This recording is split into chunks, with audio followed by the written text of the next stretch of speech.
estetika adalah jalinan subjek, objek, dan nilai. Kali ini kita akan melihat skemanya dalam buku Estetika Jalinan Subjek, Objek, dan Nilai yang ada di halaman 50. Sudah saya siapkan.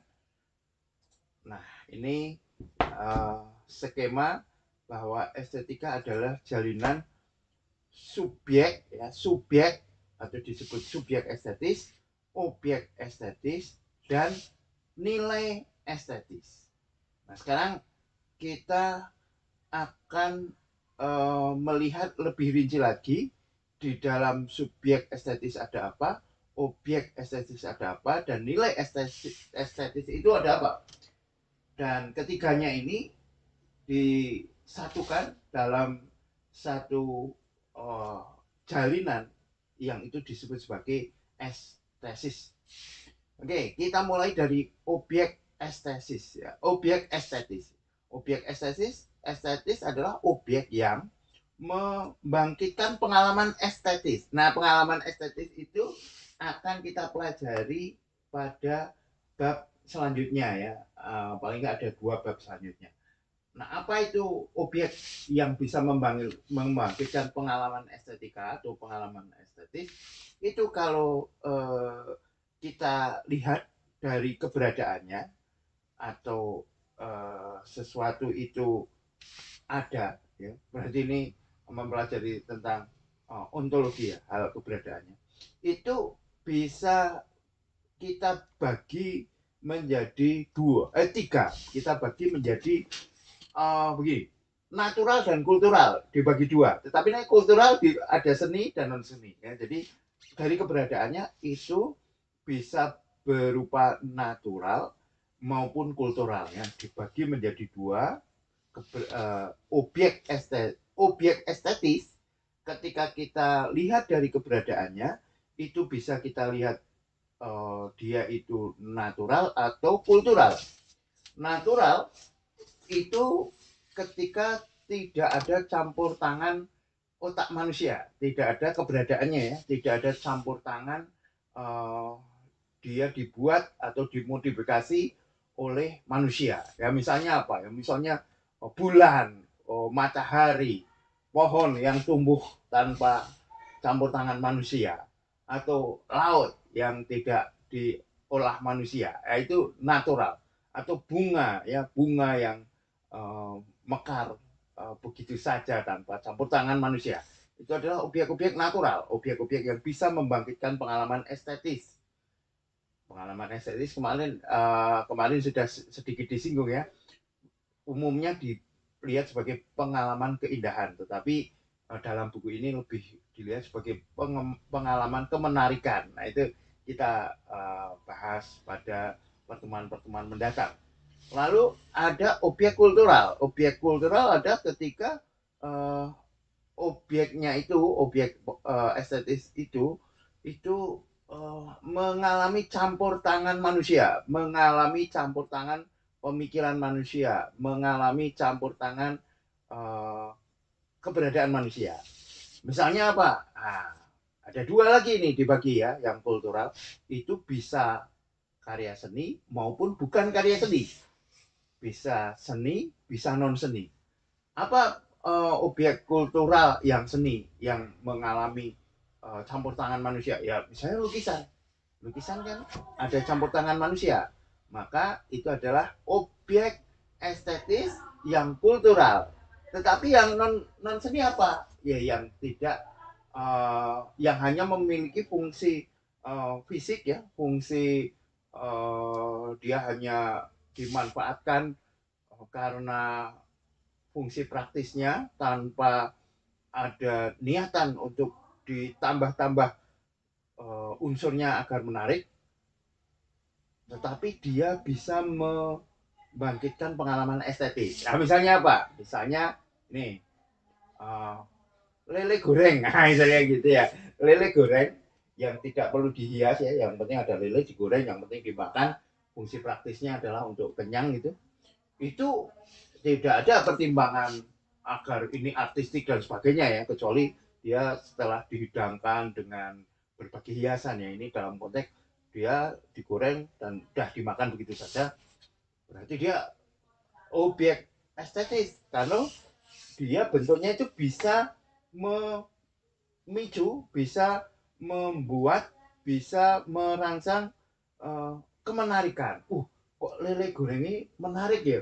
Kok lele gorengnya kok menawan untuk dilukis misalnya, untuk dibuat lagu misalnya, untuk dibuat puisi contohnya. Nah, maka dia termasuk objek estetis yang menurut keberadaannya itu adalah kultural tapi non seni. Nah, gitu. Jadi objek estetis ini macam-macam. Lalu selain dilihat dari keberadaannya, bisa dilihat dari bentuknya, ya, bisa dilihat dari bentuknya. Misalnya apa? Yang bentuknya itu bisa dibagi tiga, yaitu yang berbentuk artefak, yang berbentuk aktivitas maupun berbentuk bahasa. Artefak itu apa? Iya kayak seni rupa, misalnya apa? Patung, fotografi, apalagi seni grafis, lukisan itu artefak. Aktivitas apa? Bisa musik, bisa tari-tari, bisa teater, itu aktivitas. Tetapi juga bisa berbentuk bahasa, misalnya apa? Sastra, puisi, cerpen. Nah, itu bentuk estetis yang berupa bahasa. Nah, itu adalah jika kita membahas objek estetis di dalam jalinan estesis ini. Nah, kita bisa juga membahasnya nanti dari sudut pandang subjek estetis. Kalau subjek estetis itu bisa dilihat dari spektator ya, dibagi dua lagi nih. Spektator itu penonton ya, penonton orang yang mengalami pengalaman estetis. Misalnya ada orang nonton lukisan, maka spektatornya adalah penonton lukisan itu yang bisa mengalami pengalaman keindahan atau pengalaman kemenarikan. Nah, dia adalah spektator. Tetapi yang dibahas di dalam estetika, dalam subjek estetis, itu tidak hanya spektator, bisa juga kreator. Kreator itu pencipta yang menciptakan objek estetis. Ya, yang menciptakan objek estetis ini ya, dia adalah kreator. Nah, kalau kita lihat kreator ini ya, itu bisa dibagi menjadi seniman maupun non seniman. Nah, bedanya spektator dan kreator apa? Kalau kreator, spektator itu mengalami pengalaman estetis. Kalau kreator mengalami pengalaman artistik. Nah, gitu. Jadi pengalaman berkesenian, ya, pengalaman artistik. Nah, kreator itu bisa seniman, dia intens mengerjakan karya seni, atau bisa saja dia bisa jadi dia bukan seniman atau non seniman. Seniman apa? Orang yang intens terus menerus mengerjakan karya seni, terus menerus mengerjakan lukisan, maka dia disebut pelukis. Tetapi bisa aja dia non seniman, dia hanya ya cuma seneng aja selama hidupnya cuma bikin satu lukisan, tapi kok menarik. Tetap itu lukisan kan bisa menjadi subjek estetis ya, meskipun tidak dibuat oleh seniman. Dia kreator tapi ya bukan seniman kan gitu kan. Nah, maka kreator ini bisa seniman maupun non seniman. Nah, itu ketika kita membahas tentang subjek estetis. Nah, sekarang kalau kita membahas tentang nilai estetis itu bisa dibagi menjadi dua, yaitu ekspresinya dan posisinya. Ekspresinya itu apa? Apa-apa yang dimunculkan dari objek estetis ya. Apa-apa atau nilai itu kan sesuatu yang dipakai sebagai parameter. Ini menarik atau ora. Nah, itu kalau dari ekspresinya itu bisa dilihat dari order ya. Order itu tatanan. Jadi karya seni itu harus tertata. Karya seni itu harus sesuai pakem. Nah, itu order. Tetapi lawannya order itu chaos. Chaos itu apa? Chaos itu adalah sesuatu yang disorder, tidak mengikuti tatanan. Dia melawan tatanan. Nah, yang melawan tatanan itu bisa jadi menjadi nilai yang dipakai untuk membangkitkan pengalaman estetis.